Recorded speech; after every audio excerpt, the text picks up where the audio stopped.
howdy, folks. Dr. Freedom here with the Times of Doctor News from in and around the universe that may or may not affect you on a deep emotional and spiritual and incredibly psychedelic level. That's right, psychedelic level.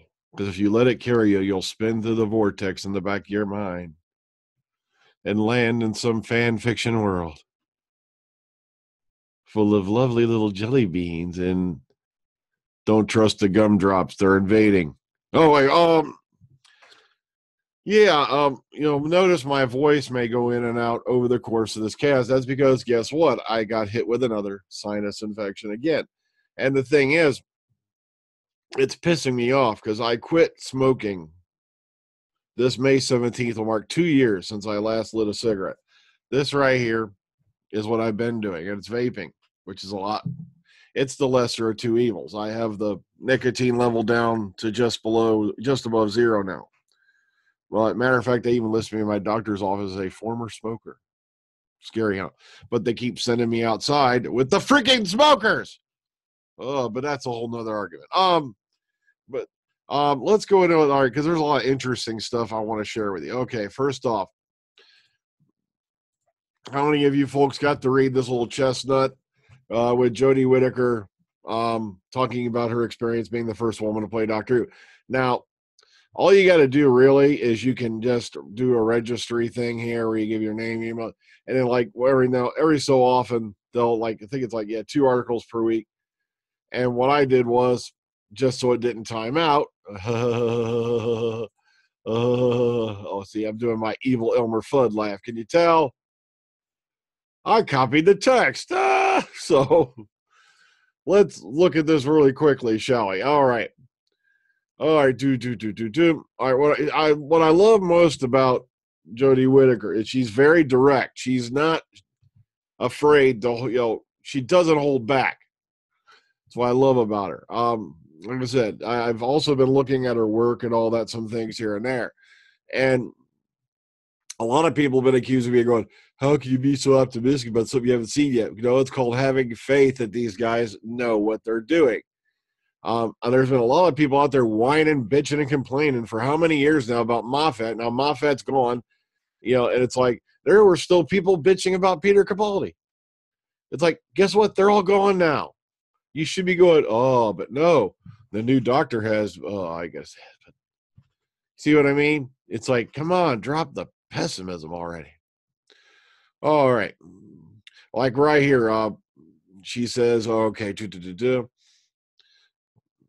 okay, people now come up to her in the supermarket and ask her for selfies.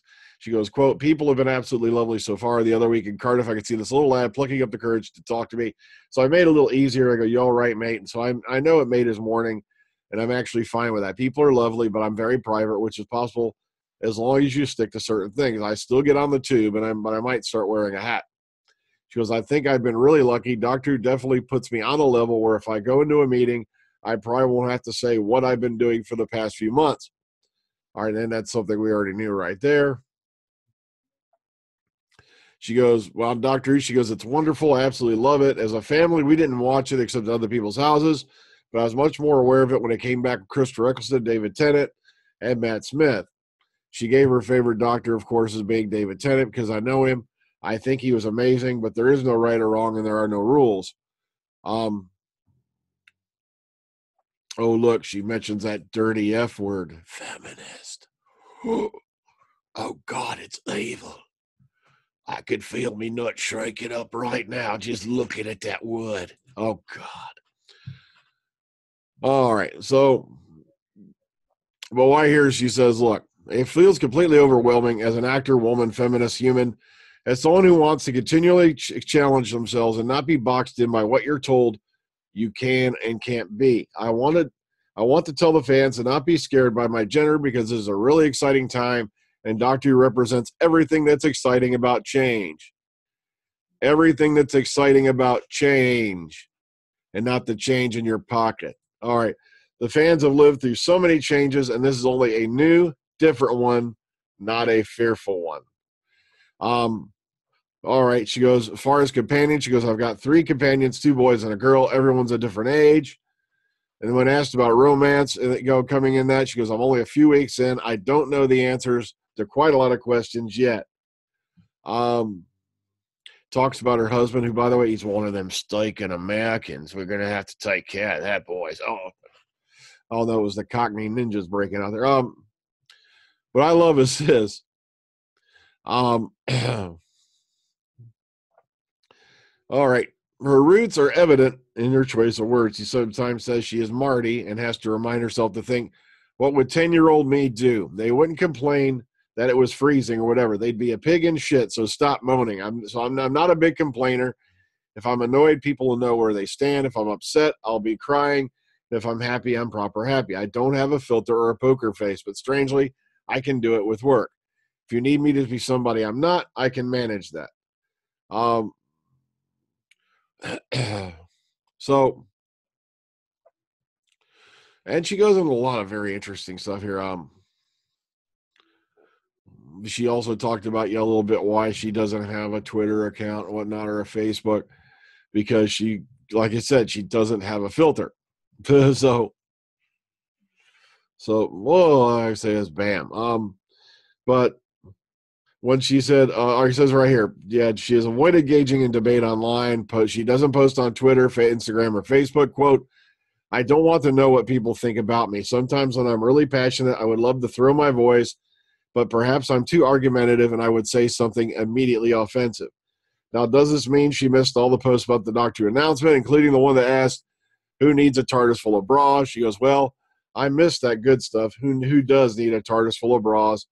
She laughs a proper laugh. And of course, they were also talking about Journeyman, which comes out on March 30th, which is their next project. So she's been rather busy, despite the fact, she's been on Doctor Who, Trust Me, and all that leading up to it. All right, so if you're interested in that, like I said, I already showed you where it is, how you can get into it. If you want to read it for yourself, I posted some highlights to it over on the Dr. Freedom page. But all right, let's get back into it really quick, Shy. Boom. Okay, 6th thing Jodie Whittaker revealed about Doctor Who, and this is basically once again the hit. Oh God, it's Radio Times hopping in. She didn't watch Doctor Who as a kid. Yada yada yada. We already went over that. Doctor Who's filming now. No shit, Sherlock. Her favorite Doctor is David Tennant. Duh. She didn't feel daunted by I've covered about that part.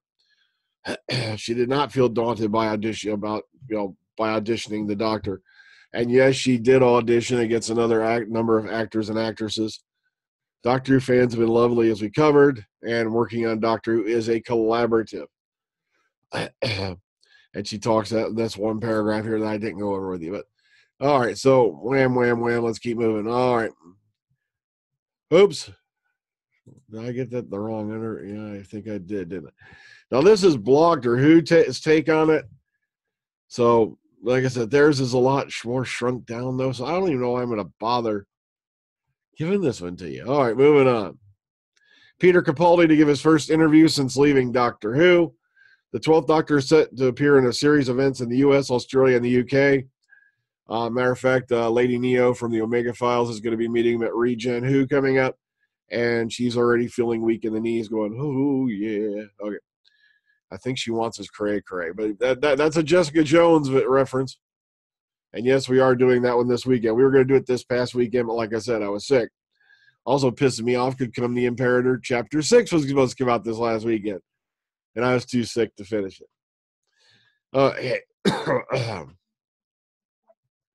So he's expected to attend the Supernova Comic-Con in both Melbourne and the Gold Coast in April, and is signed up to do London Film Comic-Con on the 28th and 29th of July. Sorry, I'm still a little congested. So keep your eyes out for this, okay? Okay, now here's some more interesting stuff that Eccleston had to say. All right, let's skip down into it. My relationship with my 3 immediate superiors, the showrunner, the producer, and the co-producer, broke down irreparably during the first block of filming, and it never recovered, he said in the latest issue of the Radio Times. They lost trust in me, and I lost faith and trust and belief in them. So, wow, that's something I didn't expect to hear. He goes, some of my anger about the situation came from my own insecurity. They employed somebody as the Doctor who is not a natural light comedian. He goes, Billy Piper, who we know was and is brilliant, was very, very nervous and very, very inexperienced. So you had that. Then you had me, very, very experienced, possibly the most experienced on it, but out of my comfort zone. But when I left, I gave my word to Russell T. Davies that I wouldn't do anything to damage the show, but they did things to damage me. I didn't criticize anybody. Sorry. When asked if Davey was aware of the issues, he said, quote, if you're the showrunner, you know everything. That's your job. Adding that he will never have a working relationship with the screenwriter again. Oh, Nelly. That is something I didn't expect to hear. I always believed all this time that him and RTD at least parted on very comfortable terms. He ain't happy. David Tennant started a new HBO comedy, Camping. That's right. He'll be joining the cast of this new series. He'll join Jennifer Garner in an 8-episode series from girls duo Lena Dunham and Jenny Connor, and it's based on the British series of the same name. And goes into production this spring and will be filmed in L.A. Oh, look. Hey, Matt, look who's got job. Yeah, what's the matter? See, yeah, Matt's going to have a job selling pencils. Visual designers, a doctor to be celebrated at NERVA. That's right. Okay, blah, blah, blah. Sorry. NERVA takes place on the Saturday, the June 30th at the Hub, High Wycombe, and features the visual effects designers and other creatives from the classic series of Doctor Who. The day will be fun, informative, and a relaxed atmosphere. Deeply sorry. I'm still very congested. I'm on the tail end of this thing, so the snot machine wants to kick on and kick everything out of your body. All right. There'll be panel speakers, visual displays of rarely seen material, and a charity auction. It will run from 10 a.m. until 6 p.m. And there is a very, very interesting assortment of folks who will be involved. And you can find the whole list over here on this website called Block to Who. But Cameron McEwen ain't there no more. Okay. Now, if you want more info on the books, I figured I'd throw this in, even though it's a couple days old. And, of course, Rose, written by Russell T. Davies. These are the Target novelizations, Day of the Doctor, a.k.a. Era of the Zygons by Stephen Moffat, Twice Upon a Time, Paul Cornell, and Christmas Invasion by Jenny Colgan, City of Death by James Goss. I'm sorry for the coughing, folks. I've been drinking stuff all day, and it hasn't helped. I've even been dropping Hall's cough drops like a madman. All right, the Target Doctor novelizations are available from BBC Books and are £6.99 each, starting from the 6th of April. So keep your eyes out for that shit. Okay, move on. Also, if you please, there's been a lot of word going around about the Doctor Who classic series, starting with the Tom Baker, thing. I love this. Apparently the British thing of the Tom Baker series Blu-ray. They're labeling it as Series 12, which it is. Yet in America, they're going to call it Tom Baker Series 1. What? But please support those Blu-rays. There's a lot of companies that have completely lost faith in the physical inventory, so to speak, such as DVDs and whatnot, and Blu-rays. There's a lot of companies that are shifting mainly away from that. And if you want to have a physical copy of this, please support these. All right. I pre-ordered mine a while ago. And I know $70 sounds like a lot of money, but look at how much they were charging individually back in the day per episode on DVD or even VHS. Ugh. Oh, well. So, folks, I got to get a running. So take care. Ta-ta. Enjoy the rest of your day. Please remember, the Omega Files will be back in session this weekend. It was supposed to be back in this past weekend. This weekend we'll be discussing Jessica Jones Series 2, which I like to call Mommy Dearest. And then, of course, the following series we'll be discussing, the following Omega Files, and the following weekend we're going to finally do Gotham by Gaslight, which is something I've been wanting to do for months, but I figured we needed to take a little break because we don't have to do 10 podcasts a day to show our faith and fandom. Good night, folks.